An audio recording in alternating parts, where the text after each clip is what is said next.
Psalms chapter 135, verse 7. It is who makes the clouds rise at the end of the earth, who makes lightning for the rain, and brings forth the wind from his storehouses.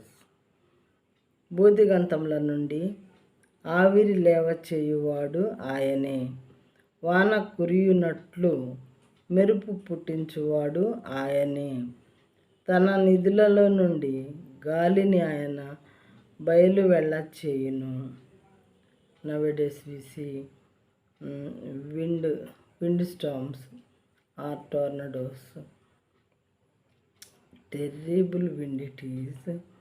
అయితే storms వచ్చినప్పుడు లేదా ఆయనకి ఇష్టమైనప్పుడు ఆయన నిధిలో నుంచి గాలిని ఎక్కువగా రమ్మని ఆజ్ఞాపిస్తారు. దానికి ఒక కొలత పెట్టి ఆజ్ఞాపిస్తారు. మీరు ఇంత గాలి వచ్చి పల్నా చోట విధ్వంసాన్ని సృష్టించు అని దేవుడు పలికితే ఆ విధంగా ఆ గాలి చేయనదిగా ఉంటుంది. ప్రియమైన వారలారా, సృష్టికర్త అయినటువంటి దేవుడు సృష్టిలో ఉన్నటువంటి దేన్ని పిలిస్తే అది వస్తుంది.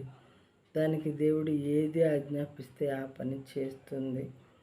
కాబట్టి మరి మనం సృష్టికర్తకు లోబడి ఉండేవారుగా ఉన్నట్లయితే దేవునికి ప్రియమైన జనాంగంగా ఉండగలుగుతాము.